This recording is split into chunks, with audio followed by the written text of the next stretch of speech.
back with a ESO video. I know it's been a while, but we are coming back with a build video. This time it is the Stam Sorcerer, and I know Stam Sorcerer is in a little bit of an iffy spot. It is usable, but people think it's just a dot meta sort of class. But we have got a nice little a burst build for you here today, and it is absolutely nutty. The survivability, the resource management, this build, when I tell you honestly, it has it all. I promise you, this build has everything you need from an open world, small scale, Zerg, anything you need from a Stam Sorc. This build fits everyone. It fits everyone, and I promise you, anyone who uses this build will absolutely love it. I promise you. I promise you. This build is insane. This isn't, oh, this only works when you're top tier, or this only works if you're a Zergly. This build works in every single scenario. Okay? It is insane. It is insane. This build is insane. Now, I didn't originally come up with this build. There was theory crafting between me and my friends, Billy C7. Big shout out to you. He recommended one of the gear sets on here, which actually turned out to be absolutely nutty. So big thank you out and big shout out to Billy C7. If you haven't seen his YouTube, he actually has a YouTube as well. Okay, force him, get on these videos, comment on his videos, and tell him to start making more content, because he is actually lit as a player. But anyway, moving on, let's get back onto this build. So we are a Stamina Sorcerer, and we are going to go straight into the gear because we're not even scared. Okay, we're going straight in. Front bar, we are running 5-piece New Moon. Okay, not a big shell shock. Everyone's running New Moon, okay? Not a big drama. But we are running New Moon. One of the best damage sets in the game. Why not? So we are running Nern 2H. We are running it with the increased weapon and spell damage. This is going to give us additional 348 weapon damage when we do a light attack to proc the glyph. Why are we using New Moon on the front bar? We are using New Moon because it's going to give us his weapon critical. It's going to give us an additional weapon damage. It's going to give us physical penetration. And it's also going to give us an additional 464 weapon damage. Why are you not going to use this set? It has everything you need for a damage set. Magicka and stamina. It has everything you need. Okay, the downfall on this set is it increased the cost of your active abilities by 5%. Not a great deal. Is noticeable, but not a great deal. And as a Stam Sorc, you feel this the least, as you have the best resource management, I feel, out of any Stam class, because we have an ability that is a complete get out. And with this build, because we have so much magic recovery, we have unlimited sustain, I promise you. Right, okay, so front bar, Moon. Back bar, we are running Black Rose.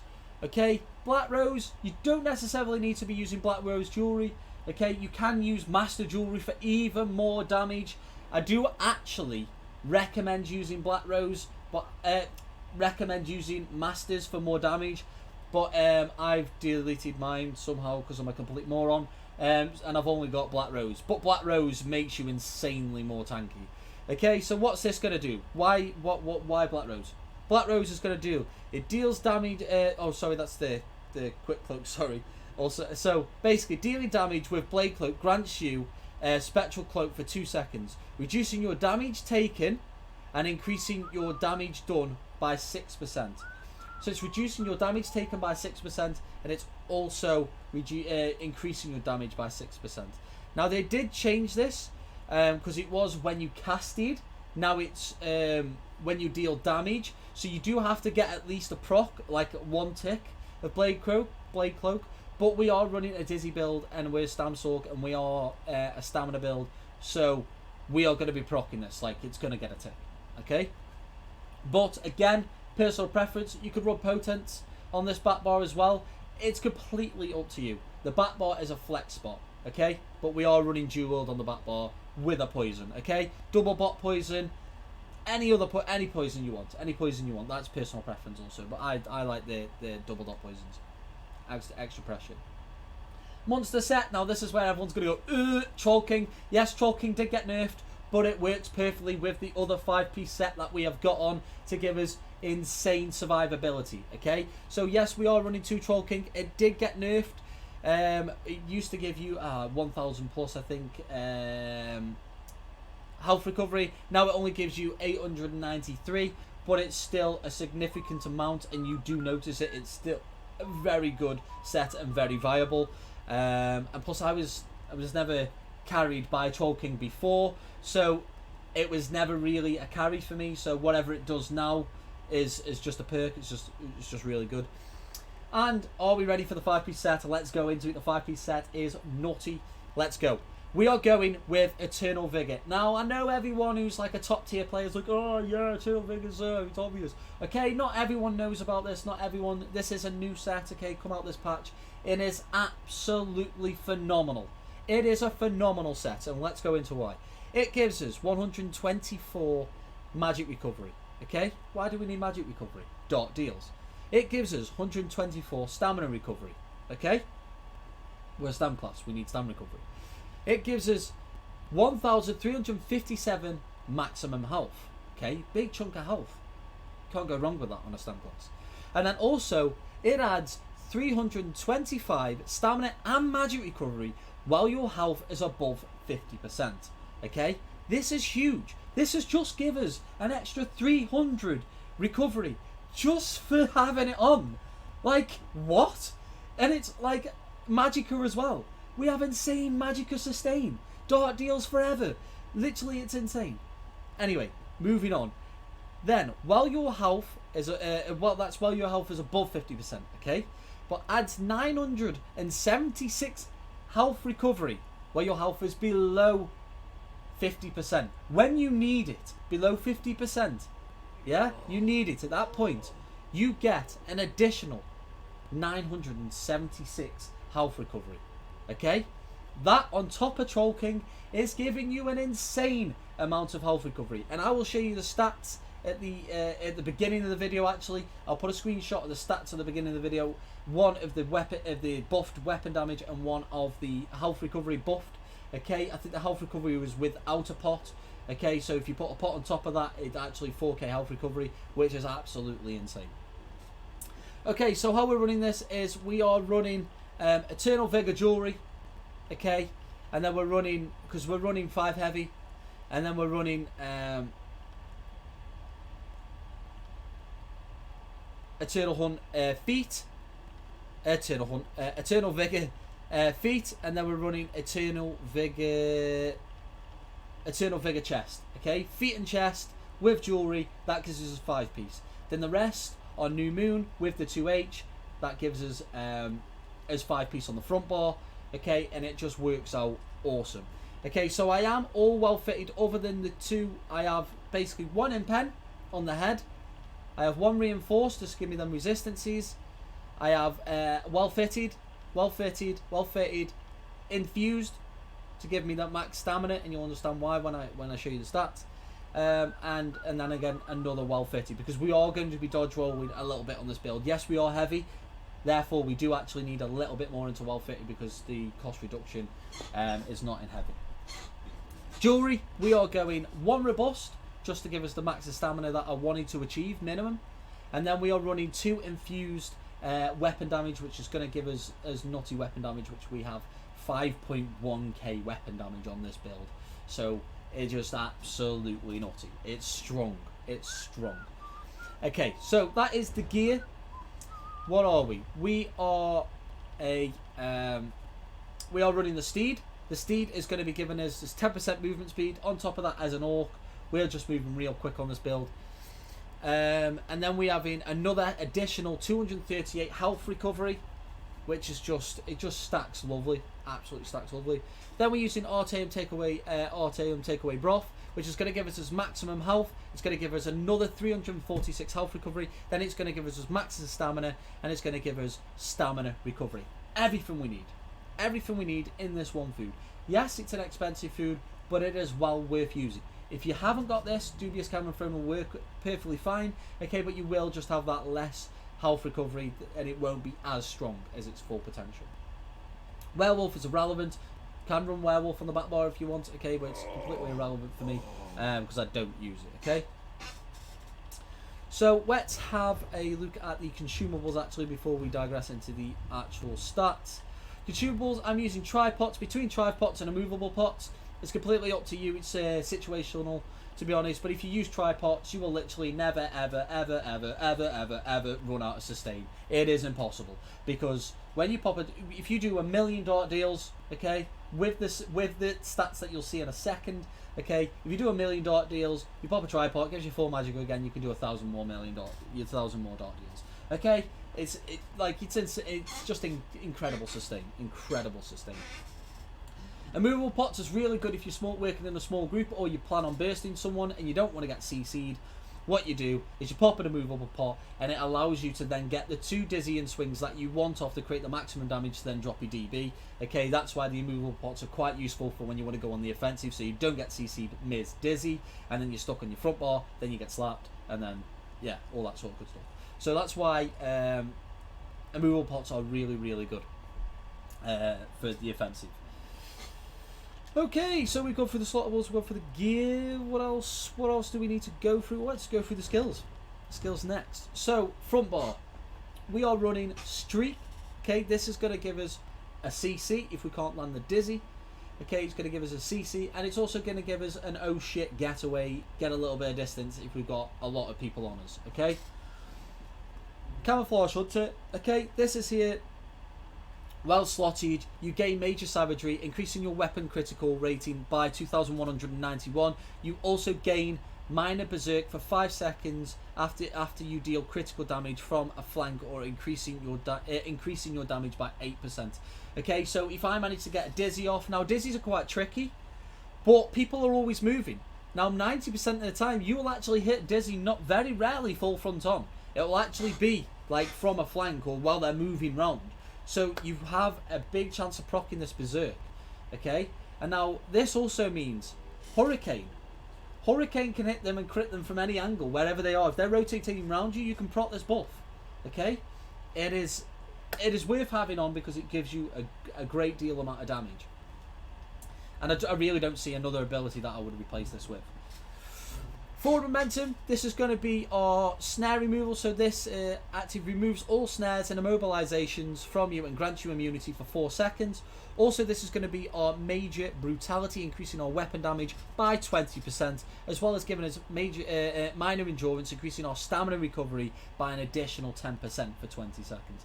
Okay, so this is a must. Now you can use rally, but for me, rally is just so underwhelming at the moment. It is crap. Also, we need a snare removal. This fits perfectly. Executioner. This is going to be our execute. Now, you can use reverse slice. It's a splash. It's personally up to you. I'm just gone big on single target damage. It's a dizzy build. I'm hitting one person at a time. Let's go big on the single target. So we're using executioner because it's going to give us a little bit more damage on that single target.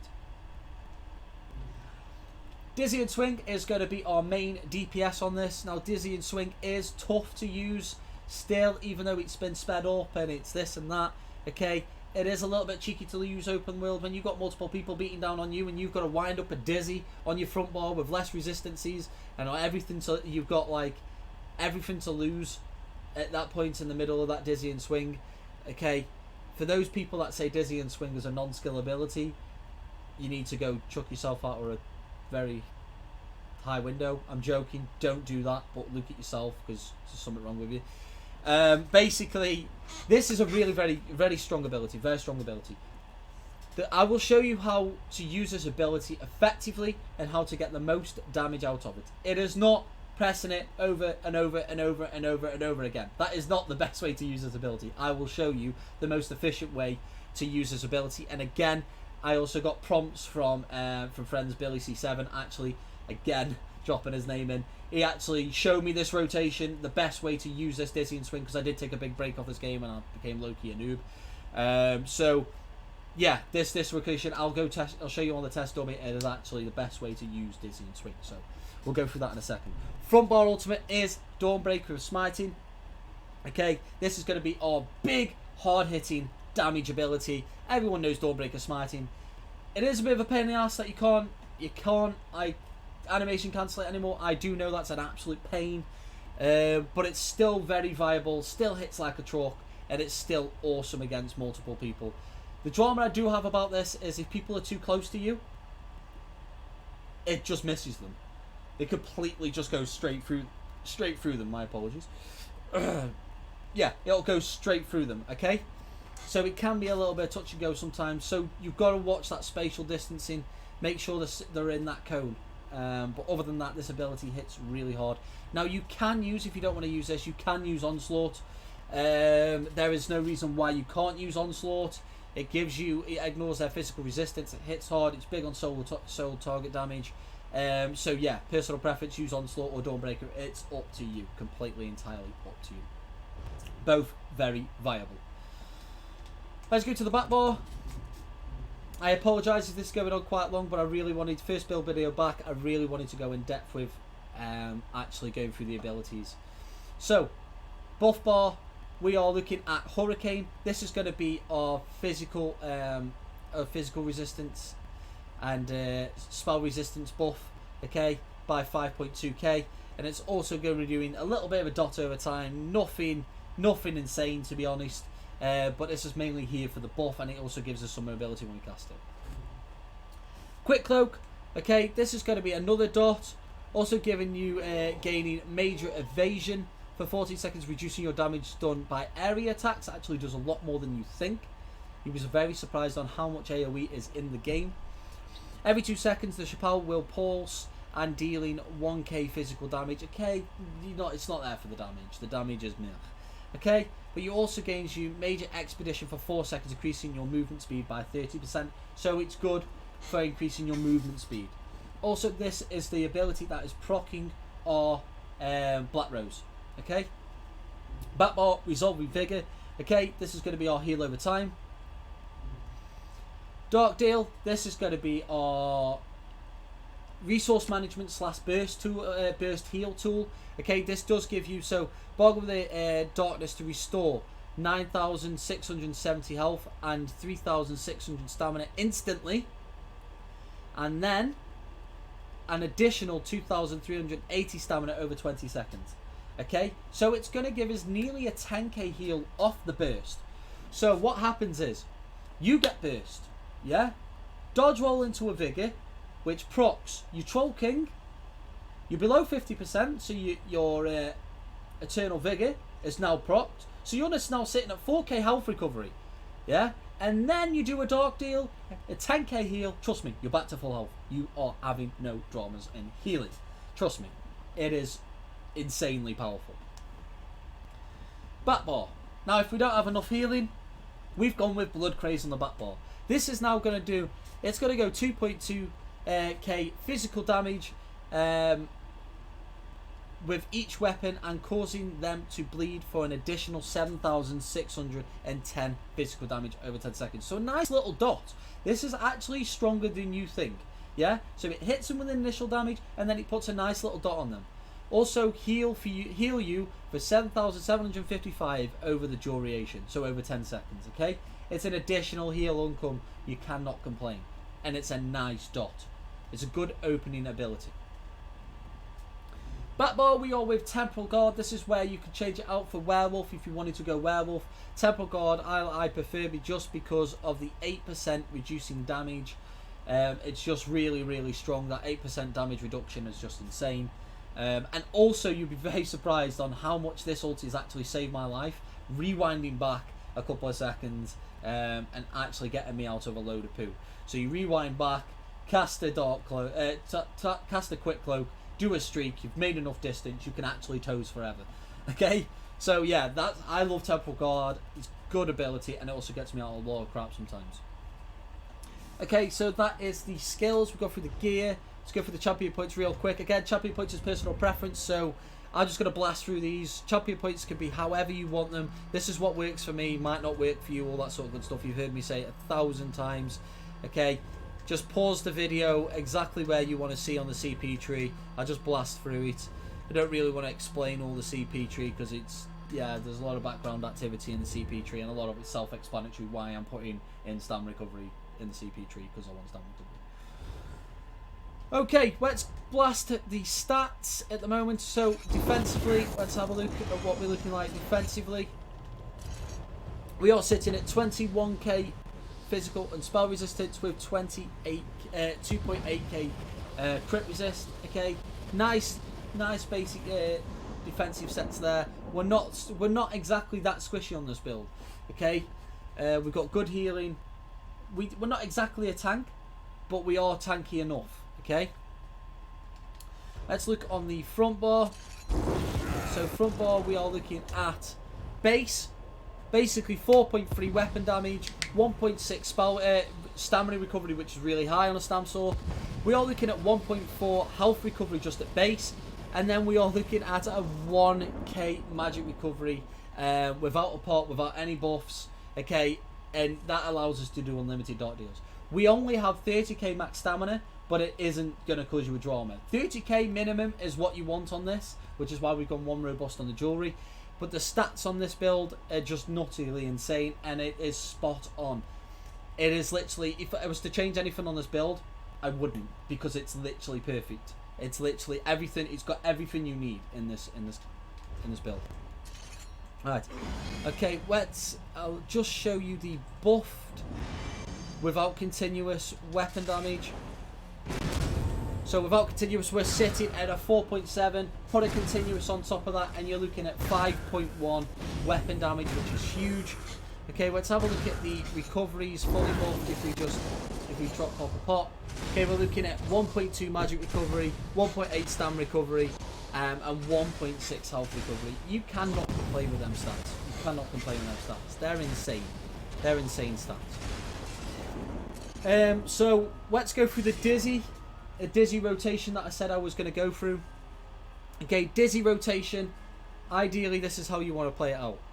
You want to go light attack dizzy, medium attack dizzy. Okay, the reason we do this is going to give us the maximum potential for damage.